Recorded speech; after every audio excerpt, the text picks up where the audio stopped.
Bienvenue sur Le Cinéma est partout.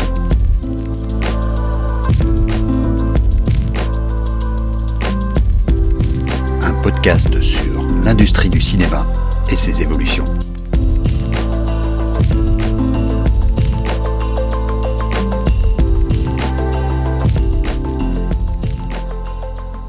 Depuis que Facebook a annoncé son projet de métaverse, on a l'impression d'une véritable ruée vers un nouveau Far West. Il n'y a pas une semaine ne se passe sans de nouvelles annonces fracassantes. Pas plus tard que ce matin, on apprenait que Microsoft, qui prépare son propre métaverse, vient d'acheter le studio de jeux vidéo Activision Blizzard pour 69 milliards de dollars. Du coup, Facebook, avec ses 10 milliards d'investissements dans son propre univers, fait office de petit joueur. De son côté, Apple mûrit déjà son propre projet, qui semble plus centré sur la réalité augmentée, et des géants du jeu vidéo comme Epic ou Nvidia ont aussi le leur dans l'air carton.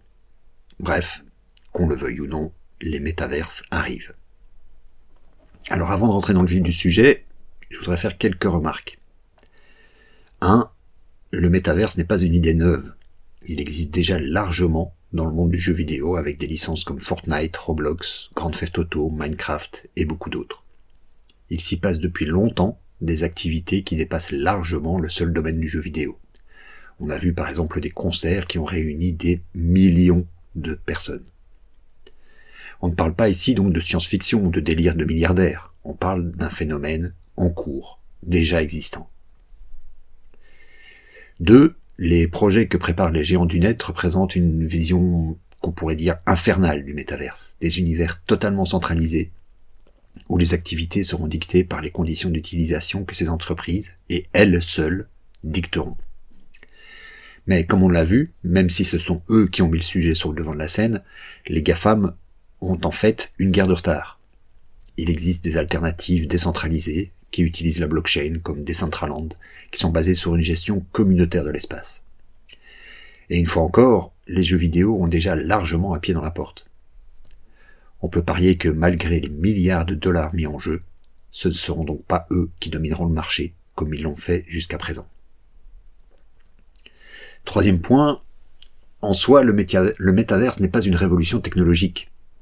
Tout au plus, c'est une surcouche graphique qui est placée au-dessus de nos activités en ligne. Si on y pense, on vit déjà des journées rythmées par des vidéoconférences, des messageries, le travail en ligne et même nos activités sociales.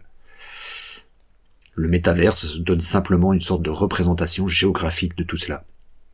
Donc tout cela serait en quelque sorte un changement d'interface. Plutôt que de cliquer sur des apps, nous rentrons dans un bureau virtuel et Facebook ne serait peut-être plus rien d'autre qu'une sorte de machine à café dans un coin. Et néanmoins, c'est ce dernier point qui a toute son importance dans l'intérêt que pourrait avoir le métaverse pour le cinéma.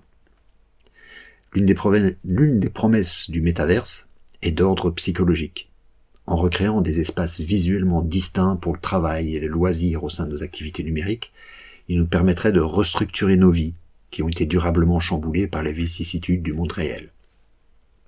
En quelque sorte, on pourrait y retrouver un monde où les distractions seraient paradoxalement moins omniprésentes, plus canalisées.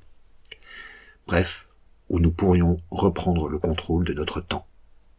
L'hypothèse à partir de laquelle je vais partir pour la suite de cette chronique est fondamentalement pessimiste, je le concède.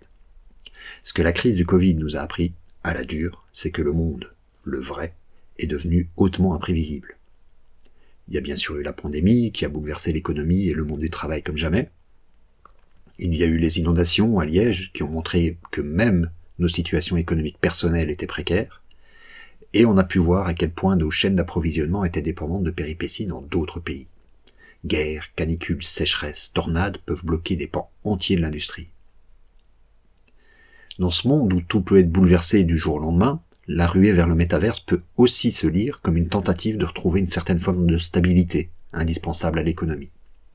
Reconstruire un autre monde, parallèle au nôtre, que nous ne maîtrisons plus aussi bien. C'est peut-être ça, la promesse du métaverse. Donc, mettons donc que ces métaverses deviennent une part importante de nos réalités. Alors, ce serait un univers où nous aimerions vivre des expériences similaires à celles que l'on vit dans le monde réel. Après tout, c'est là notre seul référent. Si ces mondes deviennent ceux où on travaille, où on socialise, où on se montre et où on communique, alors il faudra aussi trouver de nouveaux moments pour s'évader. Et pour cela, il n'y aura que 2 options. Soit retourner à la vie offline, lire, voir des amis, se balader en famille, voyager, ou alors créer des espaces de détente online, dans le métaverse. Il y aura évidemment le jeu vidéo qui reste par la force des choses le médium de prédilection du métaverse. Mais je fais le pari que nous aurons aussi besoin d'expériences plus passives. Et alors, pourquoi pas du cinéma ? Pourquoi ne pas se retrouver dans une salle, certes virtuelle, mais où l'on sait que chacun des avatars autour de nous est une représentation d'un être bien réel ? Est-ce que ce serait une expérience moins communautaire qu'une expérience de cinéma in real life ? Est-ce que se rendre dans un lieu virtuel appelé cinéma, dans lequel est programmé à heure fixe un certain nombre de films, serait une expérience plus satisfaisante que les tentatives de streaming faites pendant les confinements ? Je pense que c'est une question de contexte, et que le métaverse peut être ce contexte propice. Alors qu'on comprenne bien, je crois, comme beaucoup de monde, que rien ne remplacera jamais une véritable séance de cinéma. Mais une expérience de cinéma dans le métaverse serait selon moi beaucoup plus proche de la salle que notre expérience actuelle sur Netflix, Disney+, ou Amazon Prime, où nous sommes là, seuls et démunis face à une avalanche de contenu dont on ne sait quasiment rien, faute de curation humaine et de réelle promotion. On n'en est qu'au balbutiement du métaverse, c'est sûr, mais il offre une opportunité pour une expérience qui, à mon sens, est une expérience de cinéma, ou en tout cas s'en rapproche très fort. Une expérience certes moins pure que la salle, mais une expérience qui contourne l'un des points de friction les plus ardus à combattre aujourd'hui, se déplacer jusqu'à une salle, quand elles sont ouvertes.